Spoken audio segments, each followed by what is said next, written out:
تجهر بالقول فإنه يعلم السر وأخفى صدق اللہ العظیم۔ سورہ طٰہٰ کی ایک آیت کی تلاوت کی گئی، آیت نمبر 7۔ اس آیت میں اللہ تبارک و تعالیٰ ارشاد فرما رہا ہے کہ اگر تو بات پکار کر کہے تو وہ بھید کو جانتا ہے، اور اسے جو اس سے بھی زیادہ چھپا ہوا ہو اسے بھی جانتا ہے۔ اللہ تبارک و تعالیٰ کا ارشاد ہے وَإِن تَجْهَرْ بِالْقَوْلِ، اگر تم بلند آواز سے بولو، فَإِنَّهُ يَعْلَمُ السِّرَّ وَأَخْفَى، بے شک وہ آہستہ آواز کو جانتا ہے اور اس سے بھی جو اس سے بھی زیادہ پوشیدہ ہے۔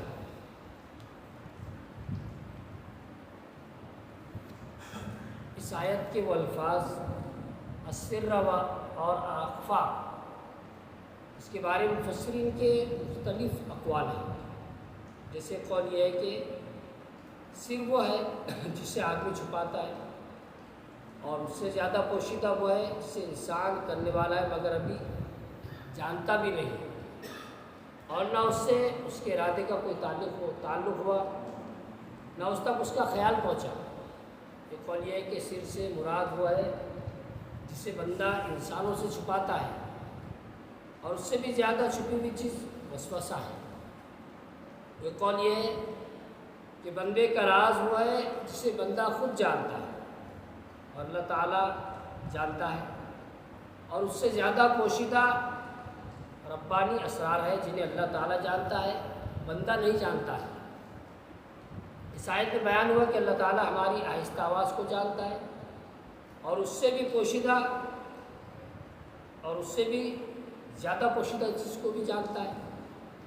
اس کے ساتھ یہ بھی یاد رہے کہ اللہ تعالیٰ بندوں کے ظاہری باطنی احوال، آنکھوں کی خیانت، سینوں میں چھپی ہوئی باتیں اور ہمارے تمام کام جانتا ہے، اور ہمارے تمام افعال کو دیکھ رہا ہے۔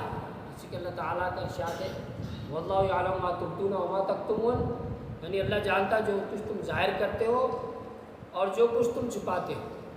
ارشاد فرمایا يَعْلَمُ خَائِنَةَ الْأَعْيُنِ وَمَا تُخْفِي الصُّدُورُ، یعنی اللہ تعالیٰ آنکھوں کی خیانت کو جانتا ہے اور اسے بھی جو سینے میں چھپائے۔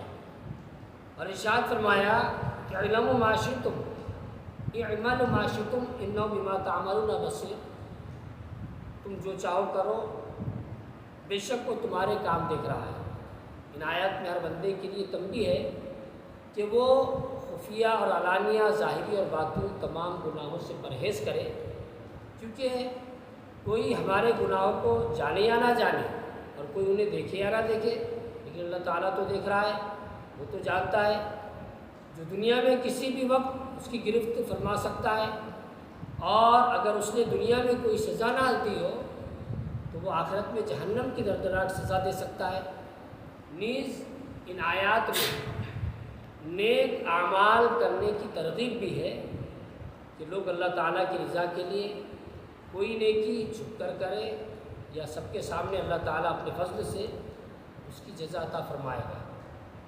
ابو سعید عبداللہ بن عمر رحمۃ اللہ علیہ نے تفسیر بیضاوی میں اس آیت میں مذکور لفظ قول سے اللہ تعالیٰ کا ذکر اور دعا مراد لی ہے، اور فرمایا کہ اس آیت میں اس پر تنبیہ کی گئی ہے کہ ذکر اور دعا میں جہر اللہ تعالیٰ کو سنانے کے لیے نہیں، بلکہ ذکر کو نفس میں راسخ کرنے اور نفس کو غیر کے ساتھ مشغول ہونے سے روکنے اور باز رکھنے کے لیے ہے۔